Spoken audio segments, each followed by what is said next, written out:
De lundi à vendredi, au-delà de la revue Les Textes, les contextes et les prétextes pour ensemble informer et faire comprendre l'information.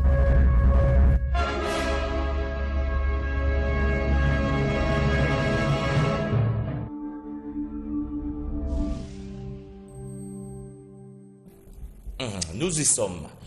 Enfin, pour la revue avec Jean-Jacques Sidoine. Je vais souhaiter bonne fête à tous les Martial, ceux qui portent le magnifique prénom de Martial.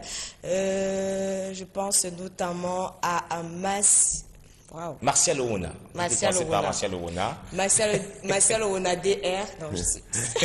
Jean-Jacques, qu'est-ce qui vous arrive? C'est pas moi. C'est pas moi. Je suis voilà. Et je vais souhaiter un joyeux anniversaire par anticipation à une grande dame. Elle s'appelle Maître Marthe Zintiem. Elle est avocat conseil. Elle aura 1 an de plus demain. Elle soufflera sur une bougie de plus. Que cette bougie lui apporte justement santé, prospérité et surtout beaucoup de bonheur. Voilà. Que le Seigneur veille sur elle et sur toute sa famille. Joyeux anniversaire à toi, maman Martha. Voilà, tu le mérites bien. Bonjour Jean-Jacques. Bonjour Sidoine Monkam. Bonjour Pi Bonjour. Bonjour à tous les nombreux téléspectateurs. Et je salue particulièrement le général de brigade Loubazal Pierre. Et toutes nos félicitations pour cette promotion. Il va d'ailleurs rester aussi commandant de la 2e région de gendarmerie, toujours à Douala, relativement aux textes qui ont été rendus publics par le chef d'État hier. Je voulais également saluer le directeur général de la MIRAP, tout particulièrement. Demain est un jour particulier pour lui. Inauguration de la chapelle qu'il a érigée dans son village, inauguration d'un foyer, mais surtout son mariage. Il a choisi la journée de demain pour convoler en juste noces. On salue le directeur général de la MIRAP et toutes nos félicitations.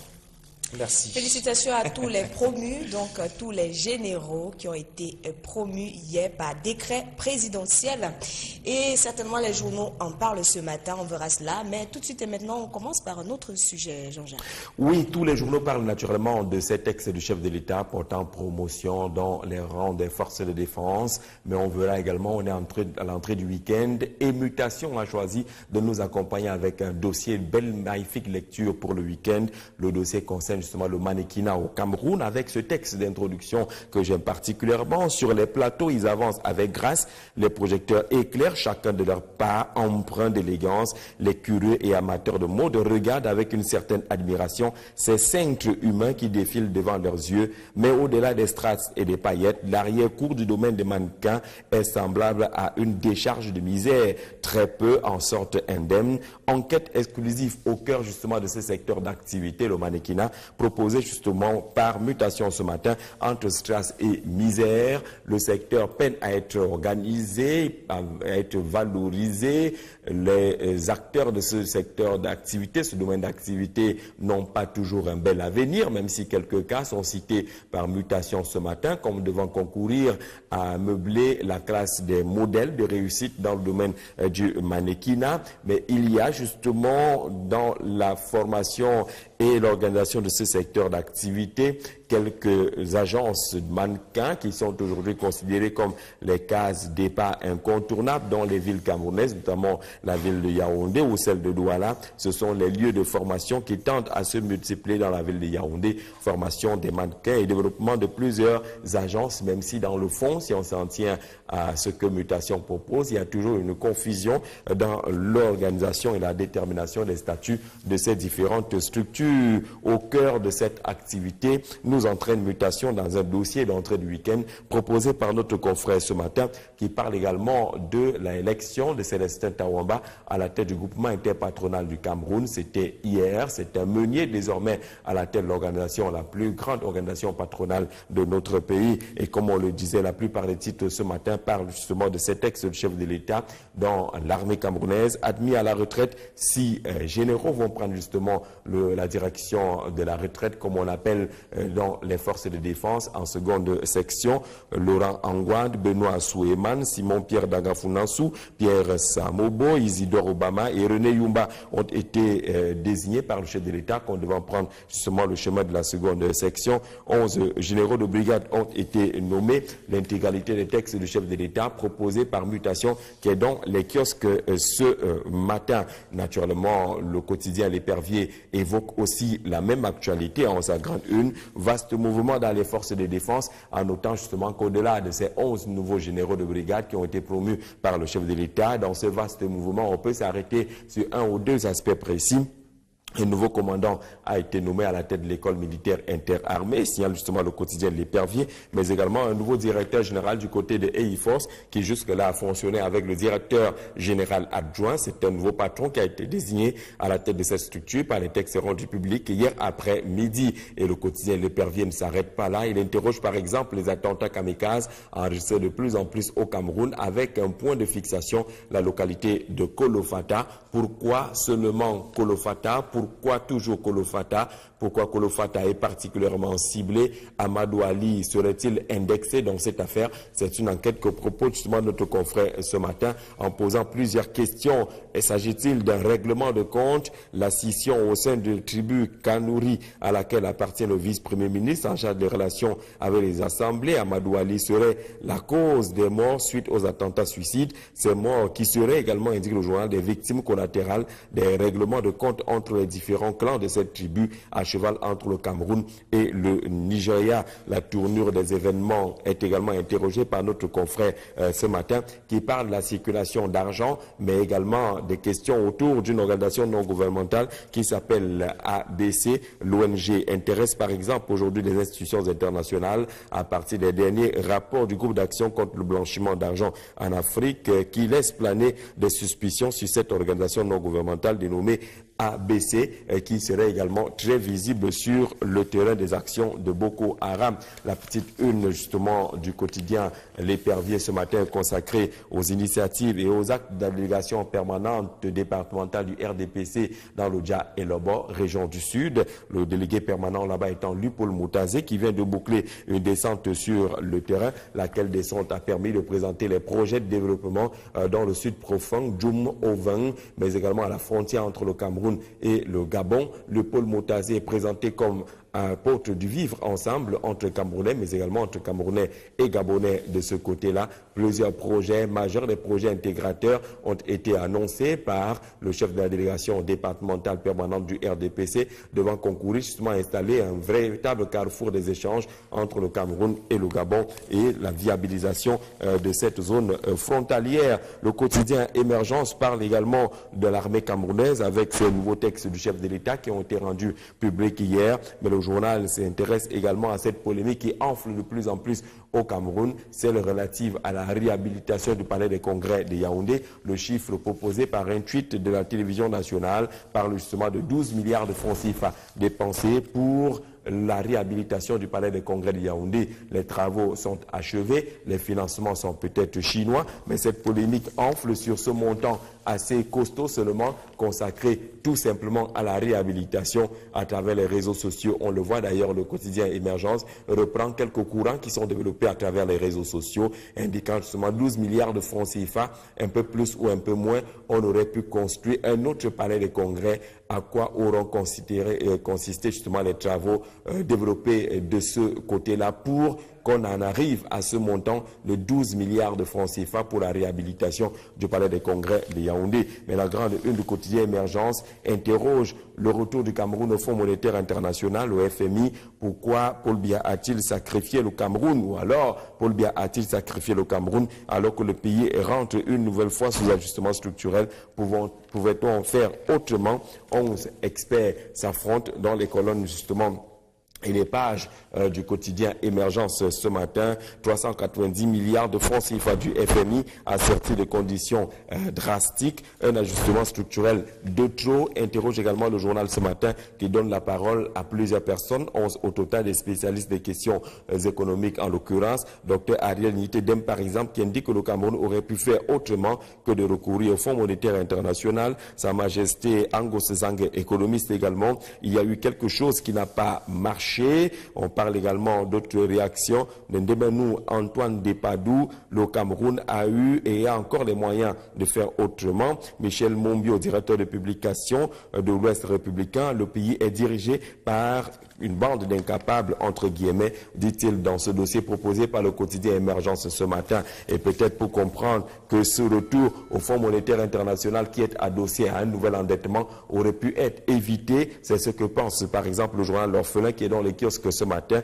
en indiquant que 4 ministres auraient pu sauver le Cameroun de cette situation. Ces 4 ministres qui auraient pu épargner le Cameroun, ils peuvent à eux seuls débloquer 500 milliards de francs CFA dans leur compte privé, indique notre confrère ce matin. Qui sont-ils ces 4 ministres qui auraient pu mettre la main dans la poche et éviter en tout cas que le Cameroun se retrouve dans cette situation? Le journal donne la liste de ces membres du gouvernement qui sont considérés comme des véritables milliardaires qui à eux seuls auraient pu sauver le Cameroun en débloquant de leur propre poche le montant de 500 milliards de francs CFA, puisqu'on sait que le financement ou l'endettement auprès du Fonds monétaire international tourne autour de 390 milliards de francs CFA, alors que certains membres du gouvernement peuvent eux-mêmes déjà sauver le Cameroun et permettre à notre pays de ne pas sombrer ou recourir justement à cet endettement. Le journal parle également des actions, cette fois-ci relativement à la campagne de l'élection présidentielle ou la pré-campagne, celle menée déjà sur le terrain avec la mobilisation des militants du RDPC. Lupoul Moutazé ménage la monture du Rassemblement démocratique du peuple camerounais, titre également le journal L'Orphelin qui est dans les kiosques ce matin. Ça se passe pas forcément bien du côté du contrôle supérieur de l'État. Le Consupé nous renseigne le hebdomadaire Le Soir qui est dans les kiosques ce matin. Le personnel serait aux abois de ce côté. Il aurait mal à partir avec dans ses missions quotidiennes. Depuis quelque temps, la hiérarchie exigerait aux fins limiers de ces départements ministériels de se déployer sur le terrain sans frais de mission. Bien difficile de ce côté-là. Mesure d'austérité, indique le quotidien, le hebdomadaire Le Soir. D'où la question objective dans le rendu des rapports des missions de contrôle dans certaines structures. Finalement, le personnel est aux abois, nous signale justement Le Soir, qui parle d'un malaise au contrôle supérieur de l'État. Le journal également évoque d'autres aspects, notamment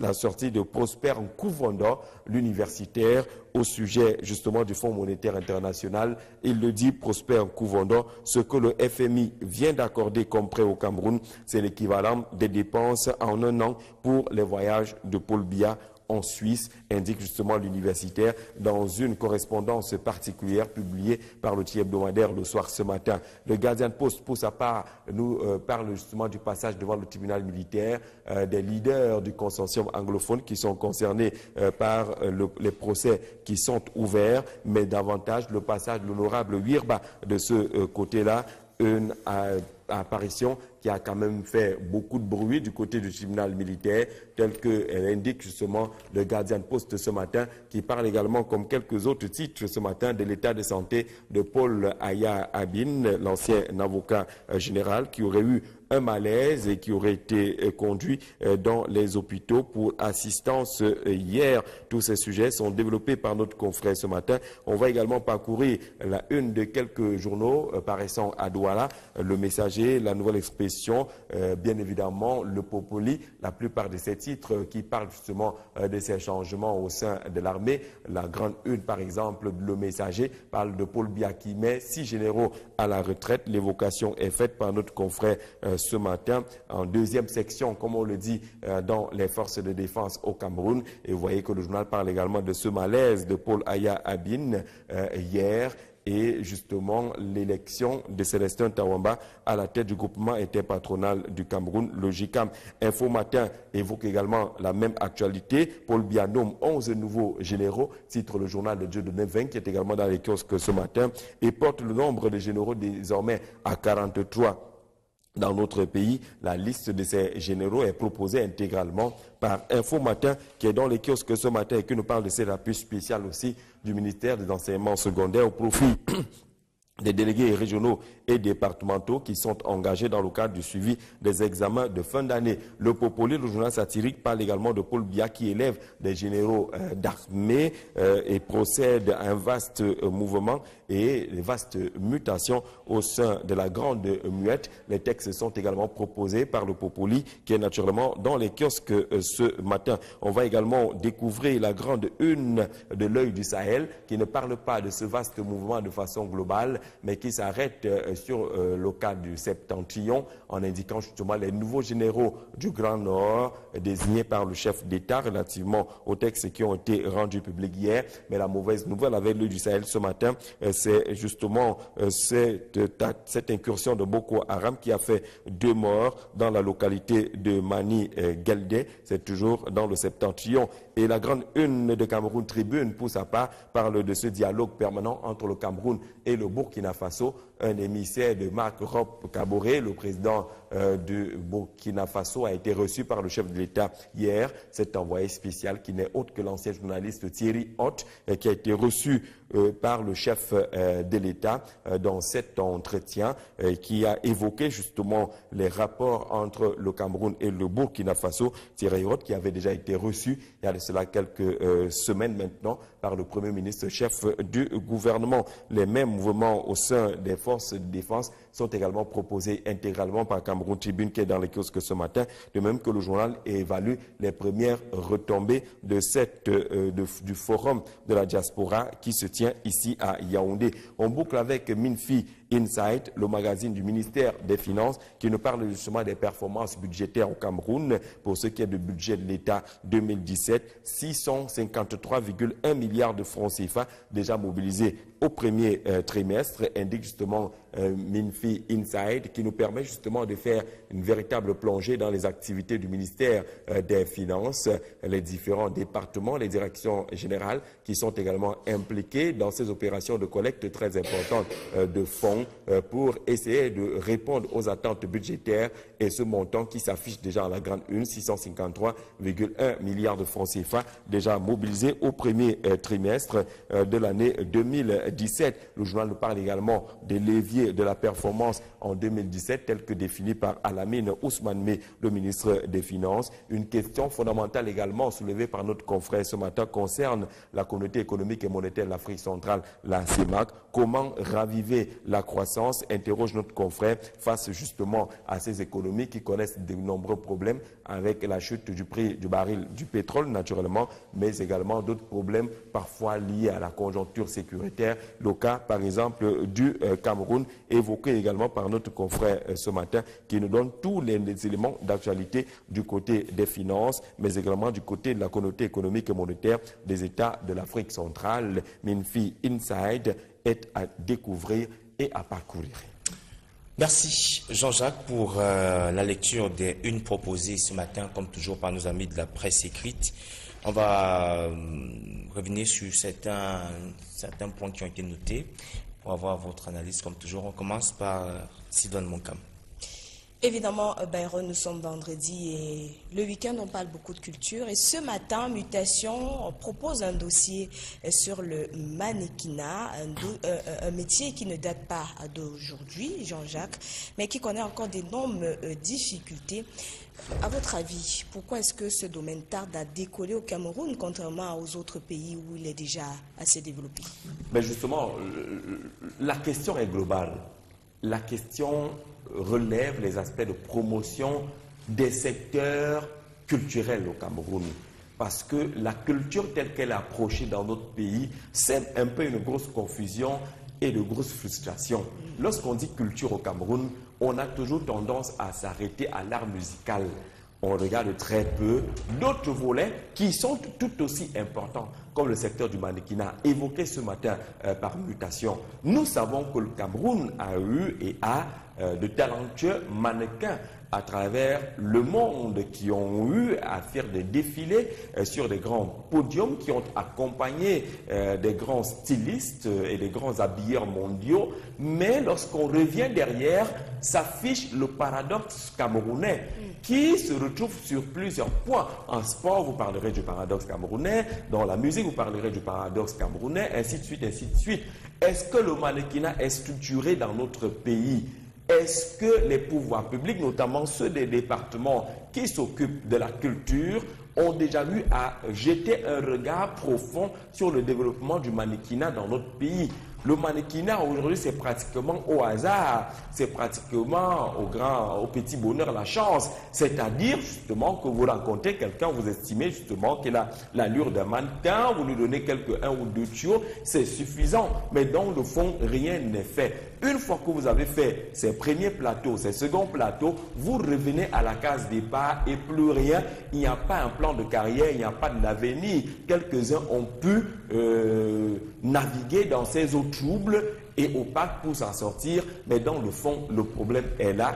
Il n'y a pas de place accordée au mannequinat dans le grand projet global du développement de la culture dans notre pays. Et là, c'est un problème qui interpelle aujourd'hui les uns et les autres, qui interpelle la société, qui interpelle les acteurs de la culture, qui interpelle la plupart des structures et agences qui sont en train d'être créées au Cameroun. Parce que justement, les agences qui se créent baignent aussi dans la confusion des genres, pour parler un peu comme dans le secteur du journalisme.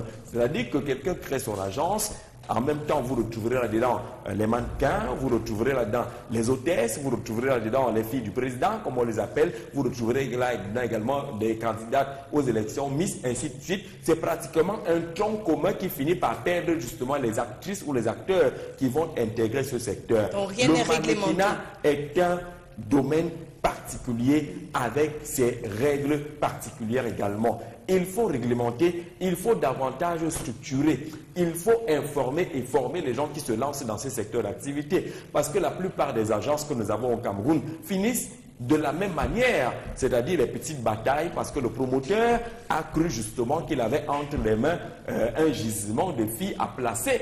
Ce ne sont pas des escort girls, ce ne sont pas des call girls, ce ne sont pas les filles, les prostituées à placer. Justement, qu'est-ce qu'on peut faire avec les mannequins? Le rôle des mannequins, c'est quoi? Le mannequin, ce n'est pas une miss. Le mannequin, ce n'est pas une hôtesse. Le mannequin, c'est quelqu'un qui a, sur le plan morphologique, des atouts qui permettent de vendre un modèle. C'est-à-dire que si vous mettez ce modèle aujourd'hui comme mannequin, votre rôle n'est pas de vous mettre à l'avant. Mais vous êtes comme ce qu'on peut, comment est-ce qu'on les appelle? C'est plus explicable lorsqu'on voit les mannequins, qu'on voit les supermarchés. C'est-à-dire que des gens qui ont juste les formes qui concourent pour l'exposition. À vendre. Voilà, à l'exposition et à faire vendre un produit. Ce n'est pas les mannequins qui sont appelés à être vendus. C'est ce qui se passe dans les agences. Et je dis vendus au propre comme au figuré. Malheureusement, les gens, au lieu d'avoir des mannequins pour vendre des modèles, ils ont des mannequins pour les placer et derrière récolter quelque chose, gagner tous les marchés dans les ministères, ainsi de suite. Mais est-ce que c'est ce qui explique la dèche dans laquelle vivent Naturellement, ça peut expliquer la dèche parce qu'on ne fabrique pas des mannequins. On ne les fabrique pas pour des carrières. C'est-à-dire qu'après avoir porté, par exemple, les vêtements de Pat Fashion aujourd'hui, on attend que demain, le mannequin en question puisse aller porter, je ne sais pas comment on appelle les grands couturiers mondiaux. Mais ça s'arrête généralement là, au sous-quartier et dans des manœuvres et des pratiques qui ne valorisent pas le mannequin lui-même parce qu'il est appelé à réaliser d'autres services qui n'ont rien à voir avec sa carrière. Donc il n'y a pas de carrière. Est-ce qu'il y a des marchés est-ce qu'il y a des entreprises qui peuvent utiliser des mannequins? Ce n'est pas des entreprises à proprement parler. Justement, c'est pour ça qu'on se retrouve dans les confusions.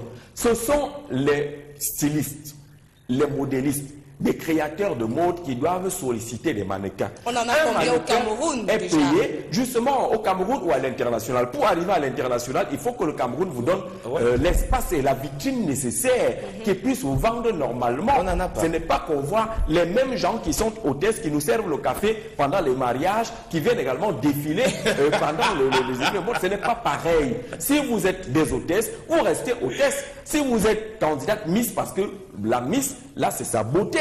Oui. Ce n'est pas le vêtement. Là, c'est la beauté de la Miss qui passe dans un concours Miss. Or, le mannequin, c'est ce que le mannequin porte qui est en vitrine et non la personne ou l'individu. Donc, finalement, dans ces confusions-là, on arrive avec les mannequins qui font autre chose, qui sont utilisés, qui sont placés, qui sont dévalués, ainsi de suite. Donc, le Cameroun n'a pas encore une structuration de promotion des mannequins. Le Cameroun n'a pas des espaces et des agences professionnelles qui ne font que dans ce domaine. Vous verrez justement que la plupart des agences qu'on a aujourd'hui baignent dans un flou total. Et on est resté encore dans cette logique traditionnelle du mannequin, c'est-à-dire, comme le mutation a utilisé l'expression, les cintres humains.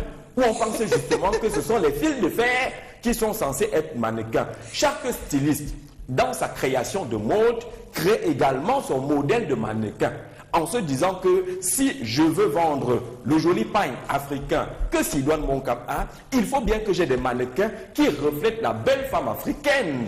Et là, vous venez prendre Sidoine parce qu'il n'y a pas photo, parce qu'elle peut vendre ce modèle africain, parce qu'elle répond justement à ce qu'on attend de la femme africaine. Mais si on a les femmes kurdan, qui mettent forcément certaines tenues, vous avez les épingles qui défilent forcément. Donc, il faut se dire que si tu veux vendre ton agence de mannequin, il faut que ton agence de mannequin puisse également innover dans un style, dans un modèle précis, et qu'on paye le mannequin conséquemment. C'est-à-dire qu'on ne doit pas payer les mannequins dans le vrac comme on le voit au Cameroun. C'est-à-dire qu'on vous prend, allez présenter un modèle et on vous donne 10 000 francs pour la soirée. Non, ce n'est pas possible. Ce n'est pas comme ça qu'on paye les hôtesses. Parce que les mannequins, là, sans vous couper, les vraies femmes camerounaises, elles ont une forte poitrine. C'est un peu la poitrine de les manjanja, comme on dit à Douala.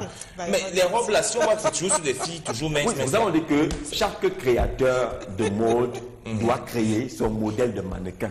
En se disant que le vêtement que je crée, que je veux promouvoir, ne correspond pas à ce style de fille kurdan.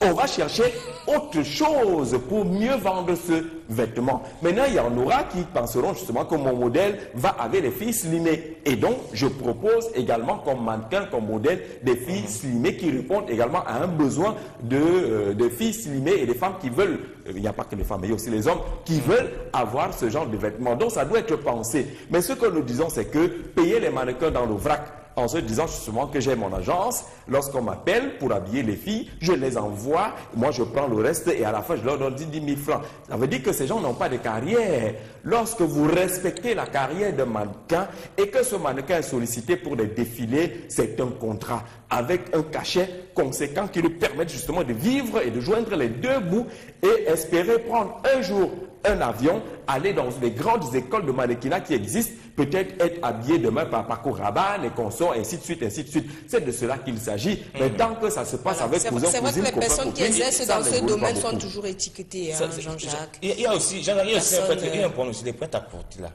On a beaucoup de prêt-à-porter à Yaoundé et à Douala. Mais tu vas voir que les affiches publicitaires, ils prennent tous leurs neveux, leurs cousins. Parce qu'il y a quelque chose, vous n'avez pas du mannequinat tout à l'heure. Le mannequin, en dehors du fait qu'il va vendre un vêtement, il y a cette beauté, ce style et cette allure qui va aller avec le vêtement. Mais j'ai des amis qui ont des prêt-à-porter, ils disent, les gars, c'est dur, je n'ai pas sorti un vêtement le mois-ci. Tu vas sortir un vêtement comment si tu prends la photo de ton cousin qui va porter une robe, ta cousine une robe ou ton cousin un costume et qui n'est pas vendable. Donc un mannequin, c'est quelqu'un qui est d'abord vendable et on va encourager les prêt-à-porter à contacter vraiment les mannequins parce qu'ils sont là pour ça. Remplissez, habillez même 10 mannequins, faites des photos, placez à l'avenue Kennedy partout là. On va courir acheter des vêtements. Pourquoi pas encourager le développement de ce domaine au Cameroun, hein, parce que depuis des années, il faut dire que le domaine tarde à décoller quand même. Ceux qui font dans le mannequinat sont toujours abandonnés. Rien de bon. Vraiment, voilà. Oui, et inviter ceux qui ont percé, comme on dit chez nous, ceux qui ont réussi, Imanaïsi et consorts, à faire des ateliers au Cameroun, à revenir de temps en temps créer des écoles périodiques peut-être, ou des écoles permanentes qui justement vont peut-être permettre justement de dire aux gens ce que c'est que le mannequin, de dire aux gens comment on peut gagner sa vie en étant un mannequin. Pour dire aujourd'hui que nous avons tous admiré les Naomi Campbell, mais personne n'a suivi le chemin jusqu'au bout. Ce n'est pas pour dire que nous n'avons pas de Naomi Campbell au Cameroun. Dieu seul sait combien de jolis mannequins on peut avoir dans ce pays qui est le monde en miniature en matière de beauté et autres. Elles sont ici dans notre pays. Mais non, qui a dit à ces gens comment on fait pour aller plus loin, pour réussir dans ce domaine? Quelles sont les écoles qui s'ouvrent justement pour réussir une carrière de mannequin? Ce n'est pas fait, ce n'est pas dit et du coup on est à la débrouillardise et quand on est à la débrouillardise, le premier collaborateur qui arrive est votre premier frappeur et vous êtes mort dans ce secteur comme ça. Donc ce n'est pas un métier prometteur pour nos jeunes, entre guillemets si on peut le dire ainsi. Pour l'instant, il faut faire très attention. Pour beaucoup de jeunes, en tant que moi je vais être mannequin, c'est bien, mais il faut la différence entre rêve et réalité. Il faut faire une grande différence. Voilà, merci monsieur d'être passé sur le plateau de la matinale ce matin. Pas de fashion. On va envoyer un gros bonjour ce matin, un gros bonjour vraiment pour ce modèle qui marie avec le modèle de Sylvain Moncam. Nous sommes très Très assortis ce original matin, aussi. Jean-Jacques. Hein, c'est pas de fashion aussi, Sylvain? Non, pas de Pas fashion. encore. D'accord. Pas C'est encore. ma styliste personnelle. Ah. On envoie donc un bonjour Très bien. spécial. Vous êtes notre mannequin. Vous êtes Merci, Oui, Jean-Jacques. non, vous êtes comme ça là. mannequin. Et devenez pas comme, j'aime d'abord, cuit-dent. Non. On n'aime pas les femmes cuit-dent. Il faut rester comme ça. Monsieur, vous avez dit bonjour à 3 personnes dans votre langue ce matin. Ben, Mzebara Nyonguzo Lubazal Pierre. Je réitère encore Lubazal Pierre, Baraye Mos, Mogwaminta. Barabès. Nous général. Motel Bara préfet. Fait la Sanmalima. Vous David. Vous avez dit 3? 3 plus. Ben, je voulais saluer quelqu'un à Maka, mais il a été pendant longtemps à l'Est. Bordian a battu Jean Eddy. Le gouverneur a fait le Garoua. Est-ce que pour draguer une femme, vous pouvez utiliser le porc épic? C'est-à-dire que vous venez avec le porc épic, vous dire à la femme que... Ça dépend des circonstances. Hein? Oui. Ça dépend des circonstances. Vous savez que en matière de drague, ça dépend des circonstances. Ça dépend de l'étude que vous avez menée. Si vous avez constaté que le porc épic peut être l'élément atomiseur pour le qui est en face, vous utilisez le porc épic. Il y a des filles qui aiment particulièrement les porcs épics. Ça dépend des conditions aussi. Ça dépend si c'est cuit ou si c'est cru. Ça dépend de comment vous allez utiliser votre porc épic. Si c'est un jeune porc épic à élever, ça peut être romantique. Et la fille dira que vous aimez les animaux. Ouh là là, c'est mignon. Même si Ça, c'est chez les Blancs. C'est chez les Blancs, Jean-Jacques.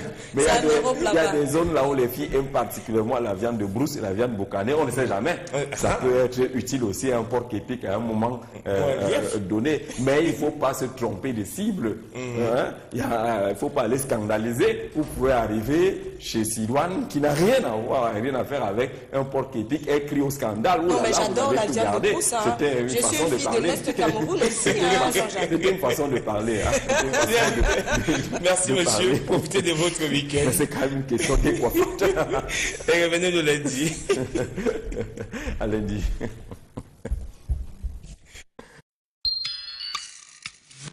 Yumba ont été désignés par le chef de l'État qu'on devant prendre justement le chemin de la seconde section. 11 généraux de brigade ont été nommés. L'intégralité des textes du chef de l'État proposés par mutation qui est dans les kiosques ce matin. Naturellement, le quotidien L'Épervier évoque aussi la même actualité en sa grande une. Vaste mouvement dans les forces de défense en notant justement qu'au-delà de ces 11 nouveaux généraux de brigade qui ont été promus par le chef de l'État, dans ce vaste mouvement, on peut s'arrêter sur un ou deux aspects précis.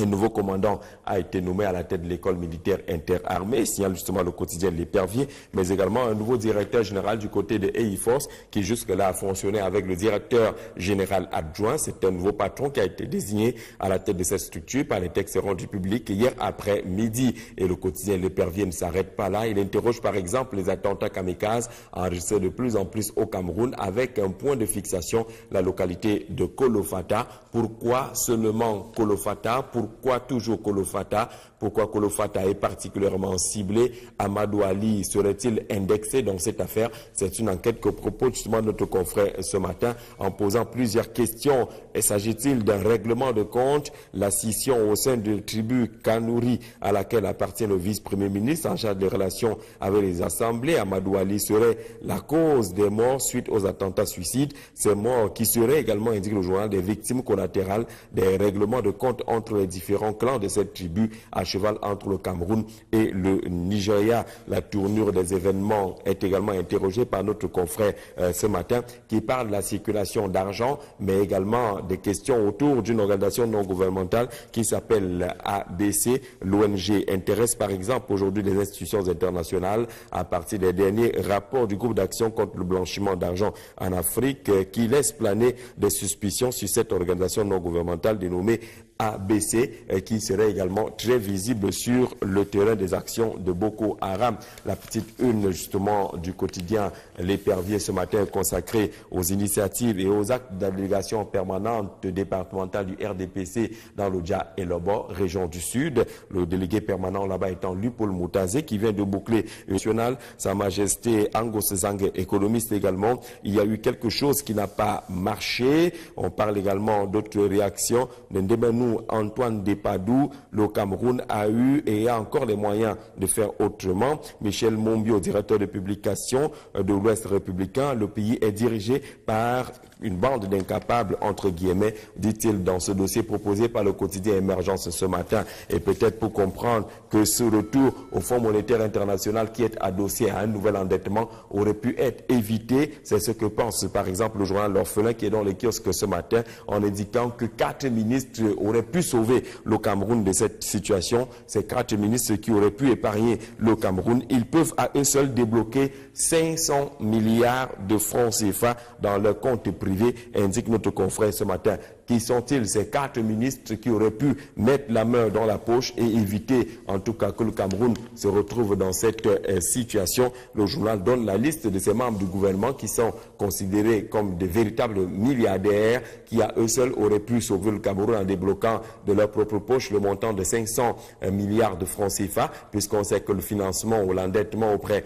du Fonds monétaire international tourne autour de 390 milliards de francs CFA, alors que certains membres du gouvernement peuvent eux-mêmes déjà sauver le Cameroun et permettre à notre pays de ne pas sombrer ou recourir justement à cet endettement. Le journal parle également des actions, cette fois-ci relativement à la campagne de l'élection présidentielle ou la pré-campagne, celle menée déjà sur le terrain avec la mobilisation des militants du RDPC. Lupol Moutazé ménage la monture du Rassemblement démocratique du peuple camerounais, titre également le journal L'Orphelin qui est dans les kiosques ce matin. Ça ne se passe pas forcément bien du côté du contrôle supérieur de l'État. Le Consupé nous renseigne l'outil hebdomadaire le soir qui est dans les kiosques ce matin. Le personnel serait aux abois de ce côté. Il aurait mal à partir avec dans ses missions quotidiennes. Depuis quelque temps, la hiérarchie exigerait aux fins limiers de ces départements ministériels de se déployer sur le terrain sans frais de mission. Bien difficile de ce côté-là. Mesure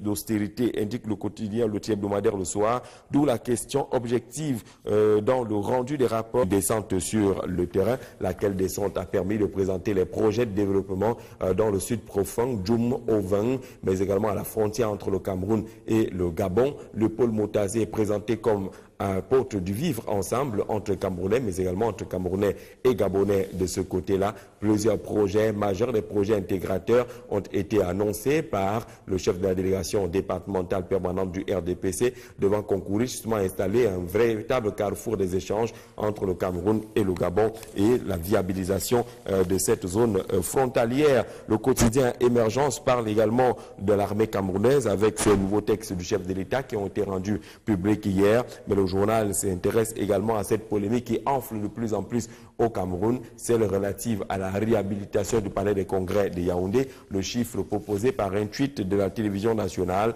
parle justement de 12 milliards de francs CFA dépensés pour la réhabilitation du palais des congrès de Yaoundé. Les travaux sont achevés, les financements sont peut-être chinois, mais cette polémique enfle sur ce montant assez costaud seulement consacré tout simplement à la réhabilitation à travers les réseaux sociaux. On le voit d'ailleurs, le quotidien Émergence reprend quelques courants qui sont développés à travers les réseaux sociaux, indiquant justement 12 milliards de francs CFA, un peu plus ou un peu moins, on aurait pu construire un autre palais des congrès.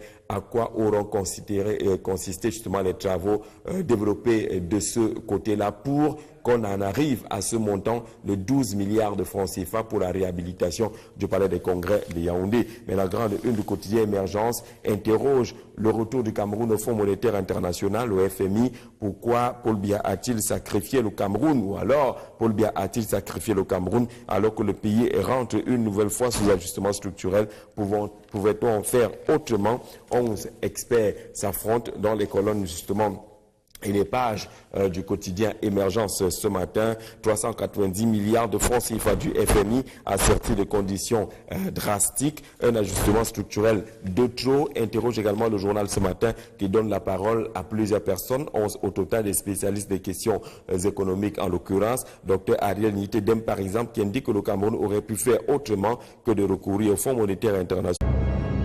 De lundi à vendredi, au-delà de la revue Les Textes, les contextes et les prétextes pour ensemble informer et faire comprendre l'information.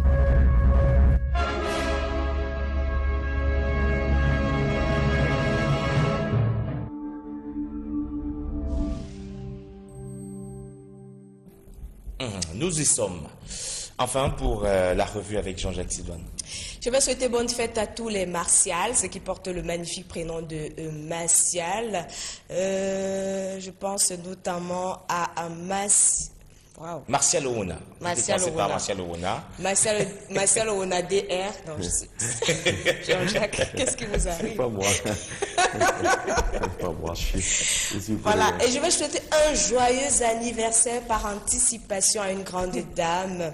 Elle s'appelle Maître Mat Zintiem. Elle est avocat conseil. Elle aura 1 an de plus demain. Elle soufflera sur une bougie de plus. Que cette bougie lui apporte justement santé, prospérité et surtout beaucoup de bonheur. Voilà. Que le Seigneur veille sur elle et sur toute sa famille. Joyeux anniversaire à toi, maman Martha. Voilà, tu le mérites bien. Bonjour Jean-Jacques. Bonjour Sidoine Monkam, bonjour Pi Bayon, Bonjour. bonjour à tous les nombreux téléspectateurs. Et je salue particulièrement le général de brigade Loubazal Pierre. Ouais. Toutes nos félicitations pour cette promotion.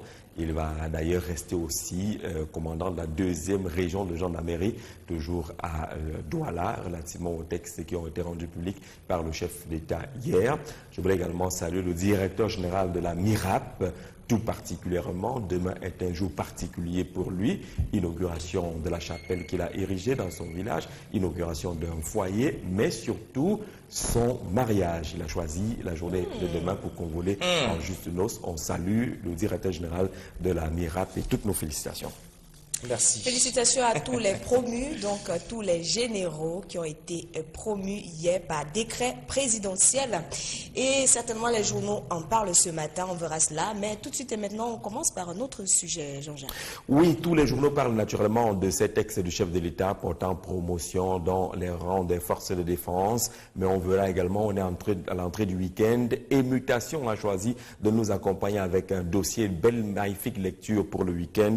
Le dossier concerne justement le mannequinat au Cameroun avec ce texte d'introduction que j'aime particulièrement. Sur les plateaux, ils avancent avec grâce, les projecteurs éclairent chacun de leurs pas, empreints d'élégance. Les curieux et amateurs de mode regardent avec une certaine admiration ces 5 humains qui défilent devant leurs yeux. Mais au-delà des strass et des paillettes, l'arrière-cour du domaine des mannequins est semblable à une décharge de misère. Très peu en sortent indemnes. Enquête exclusive au cœur justement de ce secteur d'activité, le mannequinat, proposé justement par Mutation ce matin entre strass et misère. Le secteur peine à être organisé, à être valorisé. Les acteurs de ce secteur d'activité, ce domaine d'activité, n'ont pas toujours un bel avenir, même si quelques cas sont cités par Mutation ce matin, comme devant concourir à meubler la classe des modèles de réussite dans le domaine du mannequinat. Mais il y a justement dans la formation et l'organisation de ce secteur d'activité quelques agences de mannequins qui sont aujourd'hui considérées comme les cases départ incontournables dans les villes camerounaises, notamment la ville de Yaoundé ou celle de Douala. Ce sont les lieux de formation qui tendent à se multiplier dans la ville de Yaoundé. Formation des mannequins et développement de plusieurs agences, même si dans le fond, si on s'en tient à ce que Mutation propose, il y a toujours une confusion dans l'organisation et la détermination des statuts de ces différentes structures. Au cœur de cette activité, nous entraîne Mutation dans un dossier d'entrée du week-end proposé par notre confrère ce matin qui parle également de l'élection de Célestin Tawamba à la tête du groupement interpatronal du Cameroun. C'était hier, c'est un meunier désormais à la tête de l'organisation, la plus grande organisation patronale de notre pays. Et comme on le disait, la plupart des titres ce matin parlent justement de cet ex-chef de l'État dans l'armée camerounaise, admis à la retraite. 6 généraux vont prendre justement la direction de la retraite, comme on appelle dans dans les forces de défense. En seconde section, Laurent Anguade, Benoît Soueman, Simon Pierre Dagafunansou, Pierre Samobo, Isidore Obama et